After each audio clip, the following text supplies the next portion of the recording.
ब्रजभूषण जी उर्फ पंडित जी ने गीता ज्ञान ब्लॉग जब से लिखना शुरू किया, उनके जीवन में बहुत सारे बदलाव आए हैं।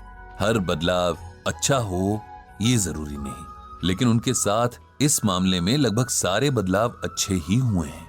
वैसे तो उन्हें बचपन से ही गीता में गहरी दिलचस्पी थी, लेकिन जब से ब्लॉग पर लिखना शुरू किया तब से असल जिंदगी में इसके प्रयोग को लेकर उन्हें बहुत कुछ सीखने को मिला है, जो कि आप और हम यहां सुन रहे हैं। लेकिन जैसे एक सर्जन जब बीमार होता है तब अपना ऑपरेशन खुद नहीं कर पाता, नाई अपने बाल खुद नहीं काट पाता, और इससे भी सटीक एक और कहावत कि घर की मुर्गी दाल बराबर होती है, लगभग यही हाल पंडित जी के घर का है। उनकी पत्नी के अलावा उनके घर में 2 बेटे हैं जो अच्छे खासे पढ़े लिखे, समझदार और अच्छी नौकरियों पर हैं। लेकिन जब बात पिता के अनुभव सुनने और उनकी सलाह मानने पर आती है तब इन्हीं बेटों को अपने पिता की सोच पुराने जमाने की लगने लगती है। एक समय ऐसा आया जब पंडित जी को लगने लगा कि उनके बच्चों को न सिर्फ गीता के ज्ञान जानने बल्कि अपनी जिंदगी में उतारने की भी सख्त जरूरत है।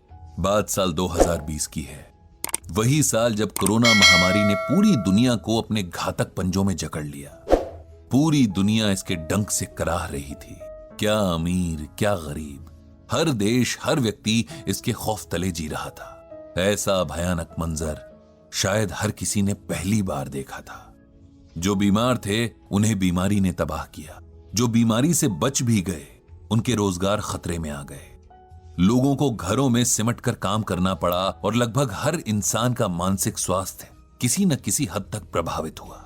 यही हाल शास्त्री जी के घर का भी था। उनकी पत्नी हर वक्त परेशान रहती कि कहीं उनके परिवार में किसी को ये बीमारी ना हो जाए। बेचारी हमेशा एक खौफ के साए में रहती। पंडित जी के लाख समझाने पर भी उनका डर न खत्म होता न कहीं जाता। हर वक्त अपने दोनों बच्चों की चिंता में रहती, जो दूर दूसरे शहरों में लॉकडाउन के कारण फंसे हुए थे। किसी तरह कोशिश करके पंडित जी का छोटा बेटा अभिनव अपने शहर वापस आ गया।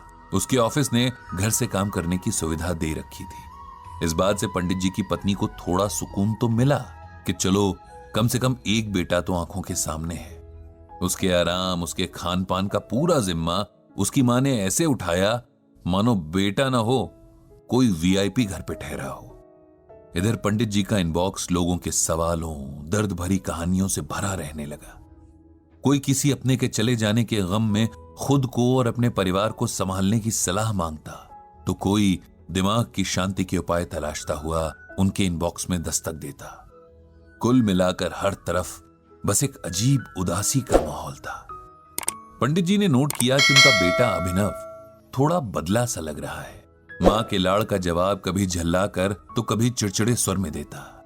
पंडित जी पत्नी को समझाते कि बेटा बड़ा हो गया है, उससे 5 साल के बच्चे की तरह व्यवहार मत करो, लेकिन मां का मन कहां मानता है। सारा दिन बेटा अपने कमरे में बंद रहता। दिन भर उसके कमरे से कभी किसी मीटिंग तो कभी किसी मीटिंग की आवाज आती रहती। खाना तक खाने वो बाहर नहीं निकलता। मां से कहकर अपने कमरे में मंगवा लेता। इधर पिछले कुछ दिनों से उसके फोन पर चिल्लाने की आवाजें बाहर तक आने लगी थीं। शुरू में पंडित जी ने सोचा कि काम का तनाव होगा। वैसे ही आजकल सबका समय खराब ही चल रहा है, जिसका असर लोगों के व्यवहार में दिख रहा है। लेकिन हर बीतते दिन के साथ उनके बेटे का व्यवहार और ज्यादा चिड़चिड़ा होने लगा। गुस्सा जैसे हर वक्त उसकी नाक पर रहता और कुछ पूछो तो वो चिल्लाने लगता। पंडित जी ने कई बार बेटे से बात करने की, उसे समझाने की कोशिश की, लेकिन वो भी बेकार हो गई। एक दिन तो हद ही हो गई जब पहले तो बेटे के कमरे से फोन पर चिल्लाने की और फिर कमरे की चीजें पटकने की आवाजें आने लगी। पंडित जी और उनकी पत्नी ने दरवाजा खटखटाया, लेकिन बेटे ने उन्हें चिल्लाकर उसके मामलों से दूर रहने को कहा। बेचारे करते भी तो क्या।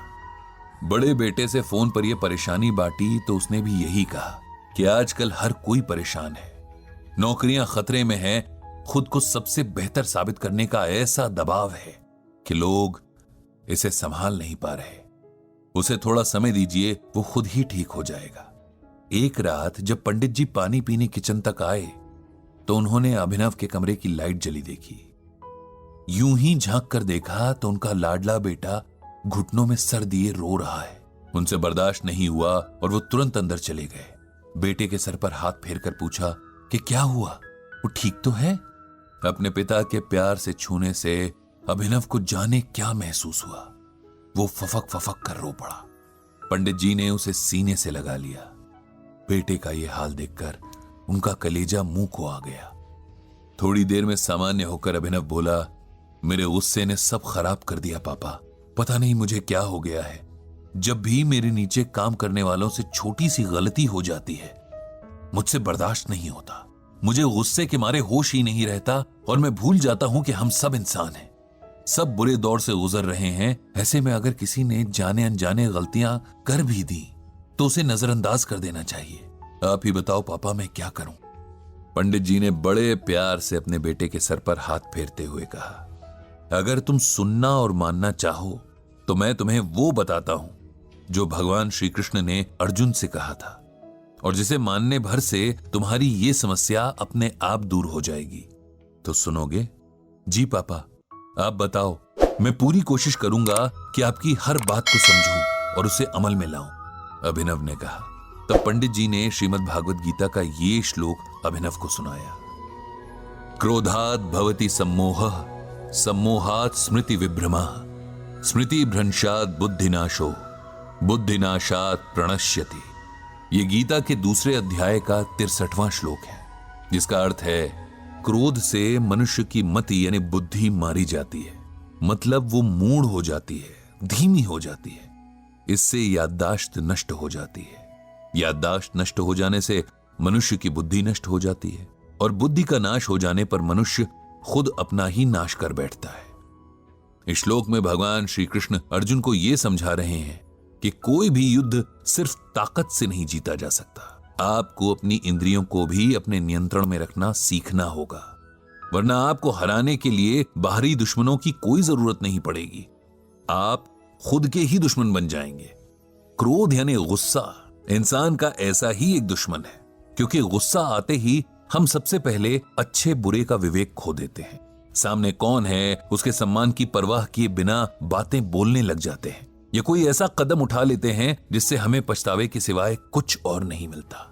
क्रोध बड़े से बड़े वीरों के बल को भी एक पल में समाप्त कर देता है, बड़े बड़े ज्ञानियों के ज्ञान को खत्म कर देता है, और जीवन भर के कमाए पुण्य और सम्मान को एक पल में चकनाचूर कर देता है। इसीलिए सबसे पहले अपने क्रोध को जीतना सीखो, तभी जिंदगी की बाकी लड़ाइयां जीत पाओगे। लेकिन मैं ये कैसे करूं पापा? अभिनव ने उदास आवाज में पूछा। बिल्कुल वैसे जैसे अपने बाकी के काम करते हो, अपने दिमाग को ये मैसेज देकर कि चाहे कुछ भी हो जाए, कैसी भी सिचुएशन हो, अपना आपा नहीं खोना है। दूसरों की जगह खुद को रखकर देखने की आदत बनानी है, और अगर किसी से कुछ ऐसा हो भी जाए जो गलत हो, हमारा नुकसान हुआ हो, तब भी पूरी कोशिश करनी है कि गुस्से के बजाय शांति और धैर्य से अगले को इसका एहसास कराया जाए। पिता की प्यार भरी छुअन और गीता ज्ञान की ठंडी फुहार से अभिनव का मन एकदम शांत हो गया था। वो जानता था कि एक दिन में खुद को नहीं बदल पाएगा, लेकिन गीता के श्लोक और उसके अर्थ के अनुसार अगर हर दिन जीने की कोशिश करे तो शायद एक दिन खुद को पूरी तरह बदलने और एक बेहतर इंसान बनने में कामयाब हो जाएगा। बदले नजरिए की पहली शुरुआत में अभिनव ने अपनी मां से माफी मांगी, जिसका दिल उसने जाने कितनी बार दुखाया था, और मां से अपने मन को पूरी तरह कंट्रोल करने का प्रॉमिस किया ताकि वो किसी और का दिल ना दुखाए। पंडित जी ने एक बार फिर भगवान श्री कृष्ण और श्रीमद् भागवत गीता को मन ही मन प्रणाम किया, और हर बार उन्हें सही राह दिखाने का आभार जताया। और आप भी याद रखिए,